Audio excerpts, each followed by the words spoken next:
It was broad daylight, a normal Thursday morning. People clocked in for work, expecting the usual.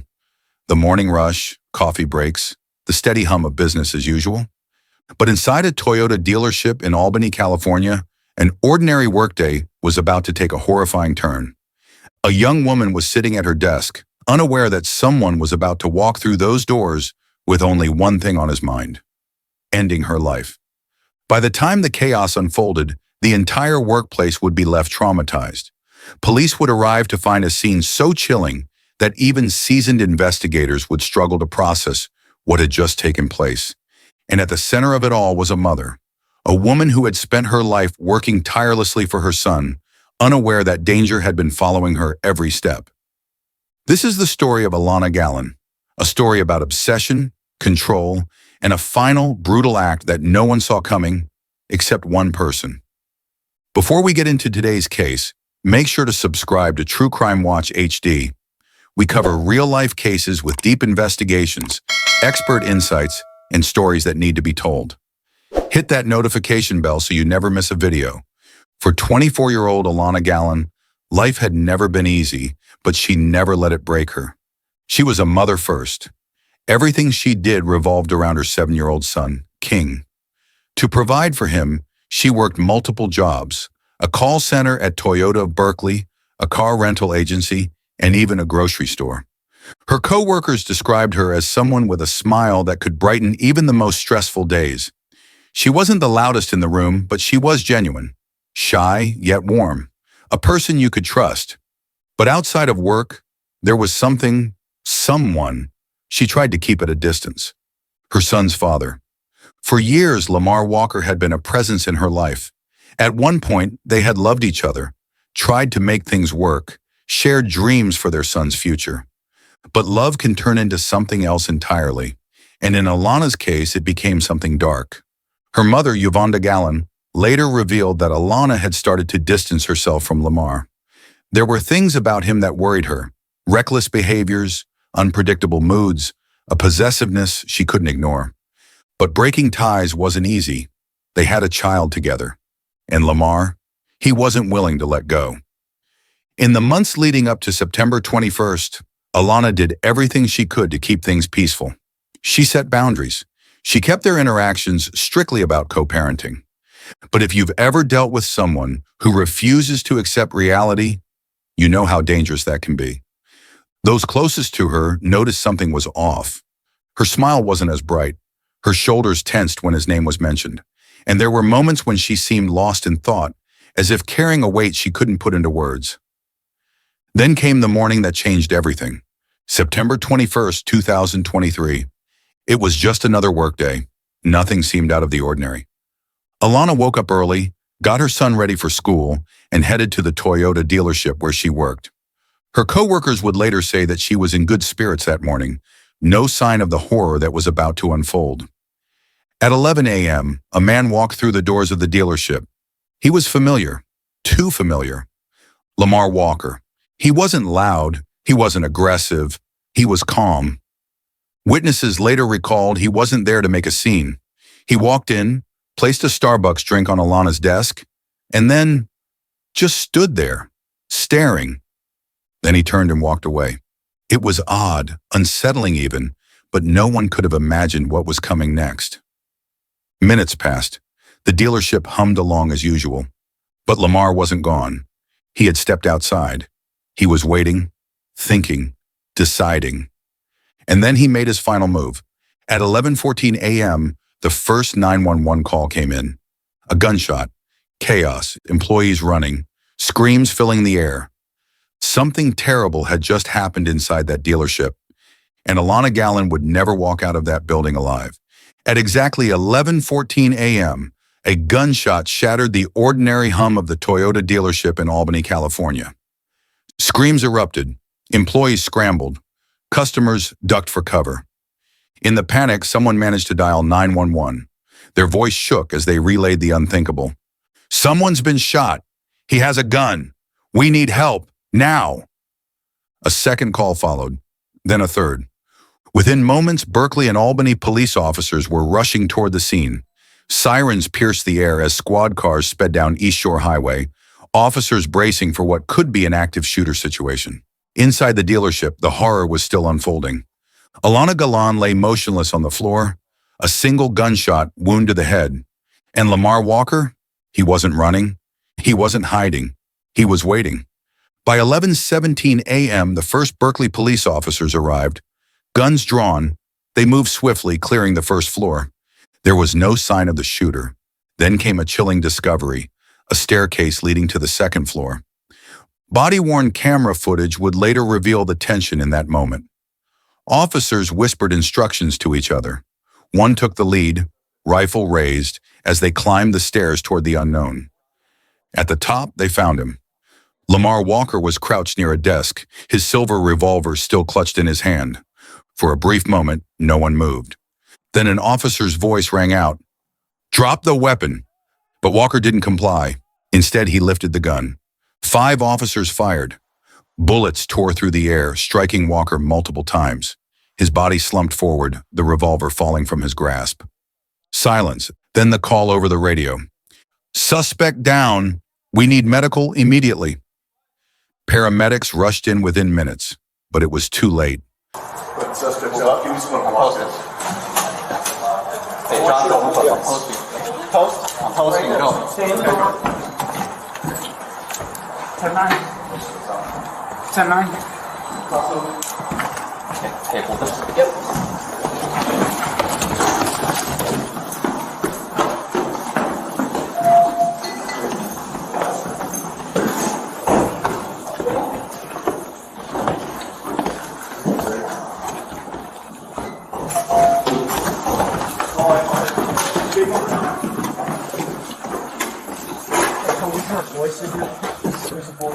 Hey, push up, push up. Cross court, guys. Push. Hands up! Hands up! Hands up! Both Alonna Gallon and Lamar Walker were pronounced dead at the scene. The Toyota dealership was placed on immediate lockdown. Yellow crime scene tapes surrounded the area. Detectives from multiple agencies arrived, each tasked with piecing together how this tragedy unfolded. Inside, they found evidence of a premeditated attack. Security footage showed Walker arriving earlier that morning, placing a Starbucks drink on Alana's desk, and leaving without a word. Then just minutes later, he returned, this time with a gun. Authorities began interviewing witnesses, employees, customers, even Alana's closest colleagues. A chilling pattern emerged. She had been trying to distance herself from Walker, and he refused to let her go. When investigators spoke to Alana's mother, Alonna Gallon, a painful truth came to light. Her daughter had been worried about Lamar. His behavior had changed. He had become more persistent, more controlling. Alana never told the police about her concerns. She thought if she kept things peaceful, if she kept her distance, he would eventually let go. But for men like Lamar Walker, letting go was never an option. One of Alana's coworkers recalled seeing Walker waiting in the parking lot some days. Another remembered him calling her phone at work. She never acted scared, the coworker told detectives, but she seemed tired of it, like she just wanted to move on. But Walker wasn't ready to move on. What drives someone to pull the trigger on someone they once loved? Psychologists who study cases like this call it coercive control. It starts small, checking in constantly, questioning where someone is, pushing back when boundaries are set. Then it escalates, manipulation, emotional pressure, guilt tripping, and for some, when all else fails, violence. Lamar Walker had lost control over Alana, and rather than accept it, he chose to destroy her. In the days following the murder, his family spoke out. Lamar wasn't a monster, one relative said, but he was struggling. He didn't know how to handle things. Excuses. But excuses don't bring back a 24-year-old mother who had her whole life ahead of her. The most devastating part of this story? King Walker, a 7-year-old boy who lost both his parents in a single morning. He had been in school when it happened. He came home expecting to see his mother. Instead, he was met with the heartbreaking truth. His grandmother, Yvonne, now faced the unimaginable task of raising a child who would never get to see his mother again. She created a GoFundMe, hoping to provide for King's future. Education, therapy, stability, the things Alana wanted for him. The community responded. Donations poured in. Over $54,000 was raised. But no amount of money can replace a mother's love. What happened to Alonna Gallon should have never happened. It wasn't random. It wasn't unpredictable. It was the final act of a man who refused to accept that he didn't own the woman he once claimed to love. And tragically, Alana paid the price. By noon, Toyota of Berkeley Service Center was no longer just a workplace. It was a crime scene. The parking lot swarmed with detectives, crime scene investigators, and journalists desperate for details. Employees huddled outside, some still shaking, others staring blankly, trying to process the nightmare they had just survived. Inside, evidence markers lined the floor. A gun lay near shattered glass. A single desk chair remained eerily still, the place where Alana had been sitting when her life was stolen. But among all the chaos, one question hung over the investigation like a storm cloud. How did this happen? And just as important, could it have been prevented? Law enforcement moved quickly. 2 parallel investigations were launched. The Albany Police Department focused on Alana's murder. They needed to understand why she had been targeted, how long Walker had been planning this, and whether anyone else had seen warning signs. The Alameda County Sheriff's Office handled the officer-involved shooting. Every bullet fired by police had to be accounted for. The decision to use deadly force had to be justified. Meanwhile, the Berkeley Police Department conducted its own internal review. How had officers handled the situation? Could they have responded differently? Within hours, detectives started piecing together a disturbing reality. This was not a random act of violence. It was an execution. As detectives combed through Alana's phone records, text messages, and recent interactions, a pattern of harassment emerged. Walker had been texting her non-stop in the days leading up to the shooting. His messages oscillated between desperate pleas for a second chance, accusations of betrayal, thinly veiled threats. One message stood out. Sent 3 days before the murder, it simply read, "If I can't have you, no one will." Detectives interviewed Alana's closest friends and family. Her mother, Alonna Gallon, revealed something chilling. Alana had been worried. She had confided in her mother that Lamar had become more persistent, more possessive. But she never imagined he would become violent. She thought if she stayed civil, if she kept things about their son, he would let go, Yvonne said through tears. But he didn't. Instead, he fixated on her. And that fixation became deadly. When detectives reviewed security footage from the dealership, they made another disturbing discovery. Walker hadn't just walked in and committed the crime. He had been watching, waiting. At 11 a.m., he entered the dealership calmly. He placed a Starbucks drink on Alana's desk. Then for nearly 2 minutes, he just stood there, staring. At 11:02 a.m., he walked out. Then he waited. For over 10 minutes, Walker stood outside, pacing, glancing back inside, as if debating what to do next. Finally, at 11:14 a.m., he re-entered, this time with a weapon. It was clear. This wasn't a crime of passion. It was premeditated. FBI criminal profilers who reviewed the case pointed to a textbook pattern of coercive control. Lamar Walker wasn't just heartbroken. He was someone who saw Alana as his possession. And in his mind, her refusal to take him back was an act of defiance he couldn't tolerate. Psychologists say this kind of thinking is dangerous because it follows a predictable cycle. First, the obsession grows. Then, the control escalates. When the victim tries to leave, the abuser snaps. For men like Walker, rejection isn't just painful, it's humiliating. And some would rather destroy what they can't control than live without it. While investigators worked the case, one heartbreaking reality loomed over everything. Alana's 7-year-old son, King. He had gone to school that morning expecting to see his mother that evening. Instead, he would never see her again. Detectives learned that Alana had been doing everything for her son. She worked 3 jobs. She was saving for his future. She wanted to give him a life full of opportunities. And now King had no parents left. The tragedy sent shockwaves through the Bay Area. Protests formed outside City Hall, with advocates demanding stronger protections for victims of domestic violence. People asked, why aren't workplaces better equipped to protect employees from abusive exes? Why do so many victims suffer in silence, afraid to report their abusers? How do we stop situations like this before they turn deadly? One protester held up a sign that read, "She tried to leave. He refused to let her. Stop blaming victims." In the weeks following the murder, local officials began drafting new workplace safety measures.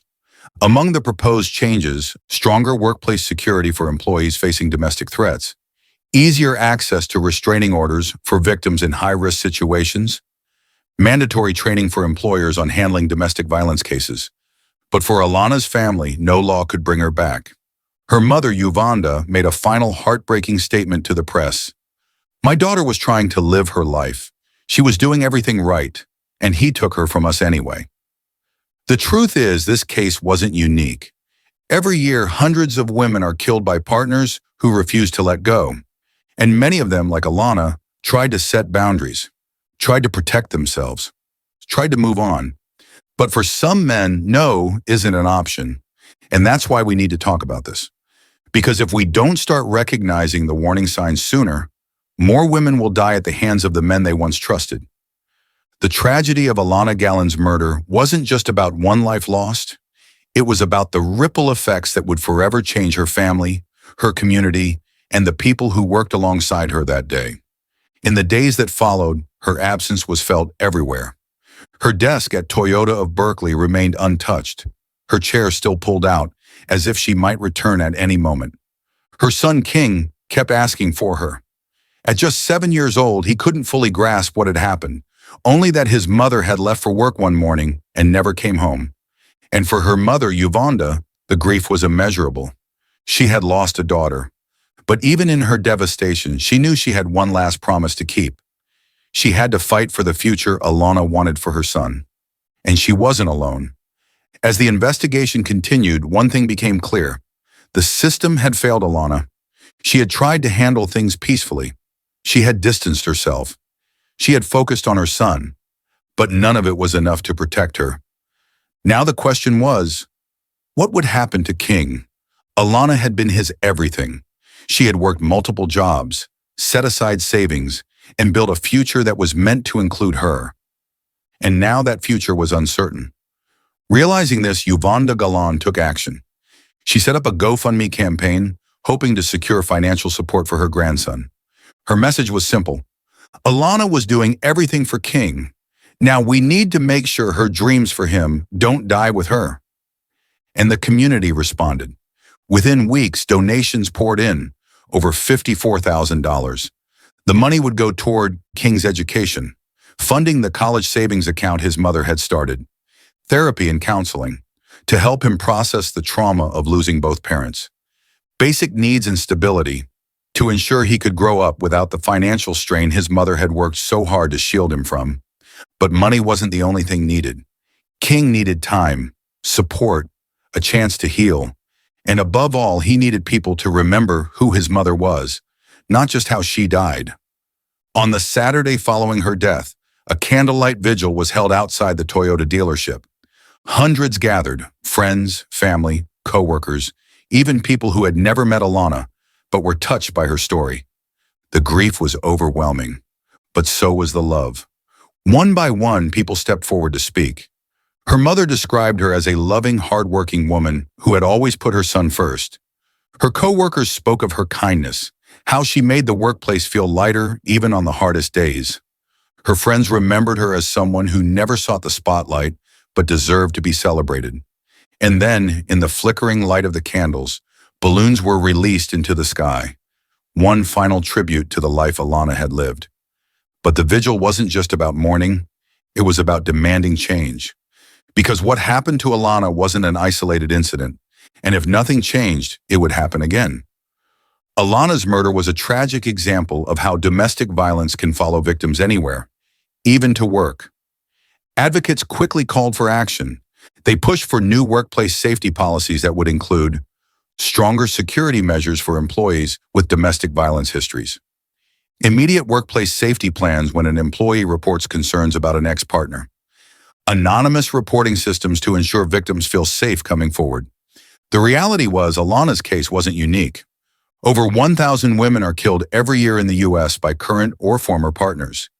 In 68% of workplace-related homicides involving women, the perpetrator is someone they knew. Domestic violence victims are 4 times more likely to be murdered at work if their abuser knows their routine. And yet most workplaces have no formal plan for protecting employees in these situations. For Alana's family, this was unacceptable. Her mother became a vocal advocate, working with domestic violence organizations to raise awareness about the warning signs that are too often ignored. Because Alana did everything right. She tried to co-parent peacefully. She tried to keep things civil. She tried to move forward. And yet she was still taken from her son. That was the true injustice. In the wake of Alana's death, the conversation shifted. People began asking the hard questions. Why do we tell victims to stay silent for the sake of keeping the peace? Why aren't workplaces trained to handle domestic violence threats? Why do we wait for something to turn violent before taking action? For many, Alana's story was personal. So many people saw themselves in her, the woman who was just trying to work and take care of her child, the mother who was trying to move forward without creating conflict, the person who thought that if she handled things carefully, everything would be okay. But the truth is, it wasn't okay, because some people refused to let go. And for victims of domestic violence, that's the most dangerous reality of all. In the months following her murder, Alana's name became more than just a headline. It became a reminder of why we must listen when victims say they feel unsafe, a reminder of why workplaces need better protections for at-risk employees, a reminder of why saying no should never be a death sentence. Her son King will grow up without his mother, but her story will continue to be told. Because Alonna Gallon deserved to live, and so do countless others who are still trapped in situations just like hers. And don't forget to subscribe to True Crime Watch HD for more in-depth investigations.